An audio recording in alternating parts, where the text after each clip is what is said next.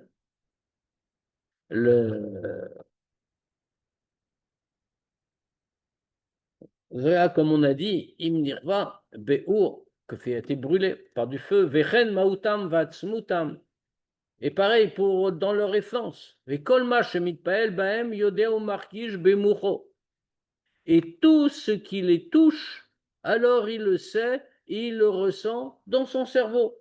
Pourquoi? Parce que c'est de lui qu'on parle. C'est de lui qu'il est question.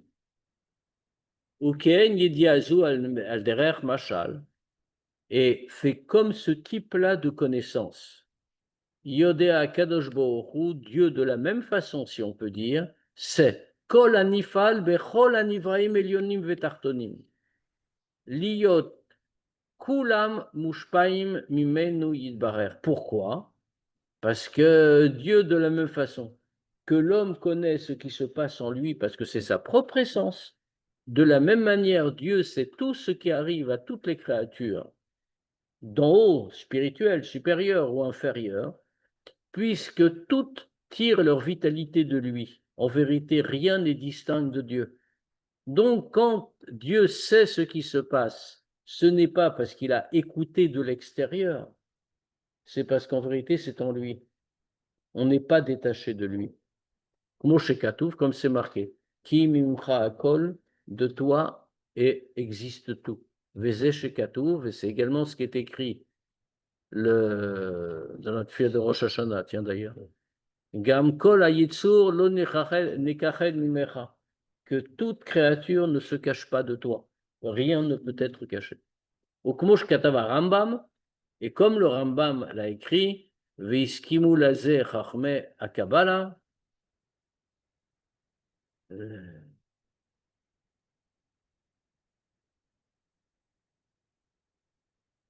J'ai un problème, pardon. J'ai un problème dans mon. Il passe, lui, il est déjà passé. Non, il a sauté. Une autre édition. Oui. Non, mais il m'a sauté des pages. Il m'a sauté une page. Et je rattraperai pour la prochaine fois, mais là, je n'ai pas le temps de rattraper, donc on va terminer comme ça. Kmo Shekata va Ramak ve Pardes, comme le Ramak, Moshe Cordovero l'a écrit dans le Pardes,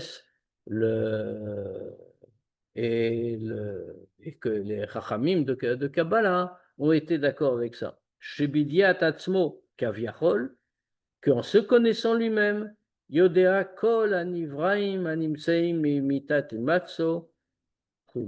Alors, en se connaissant lui-même, il connaît tout. On va s'arrêter là. Il connaît toutes les créatures qui procèdent de la vérité de son existence. Autrement dit, seul Dieu existe.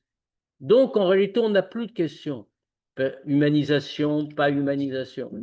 En réalité, dans la mesure où Dieu a tout créé, et que tout fait partie de lui, rien n'est distinct de lui jusqu'à aujourd'hui, tout procède de son existence, il est le seul existant réel. Alors en se connaissant lui-même, il connaît tous les événements de ses créatures. On va s'arrêter là pour ce soir. Donc je le rappelle encore une fois, bon bien sûr on peut répondre aux questions, hein, mais je le rappelle encore une fois, on va donc s'interrompre. On interrompt les shiurim qu'on reprendra juste après les fêtes, c'est-à-dire le 20 octobre.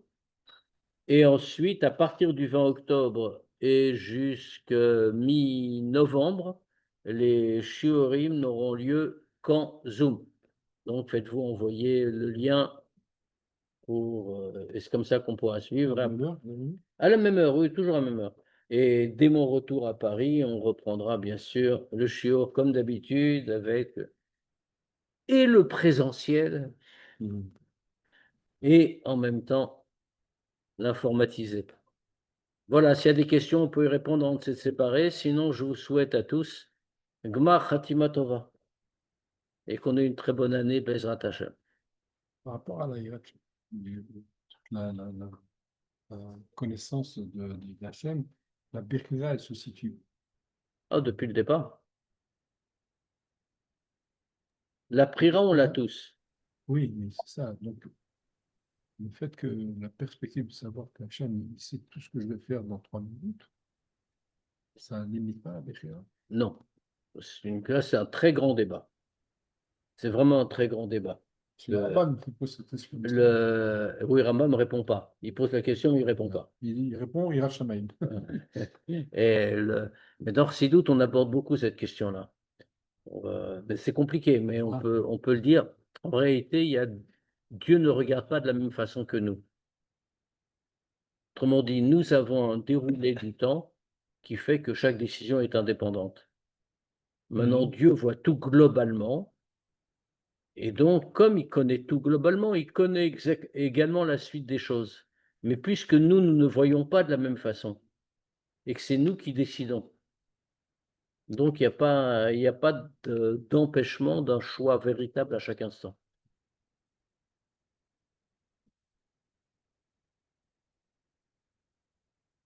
Voilà, Gmar Khatima Tova, et que des bonnes nouvelles.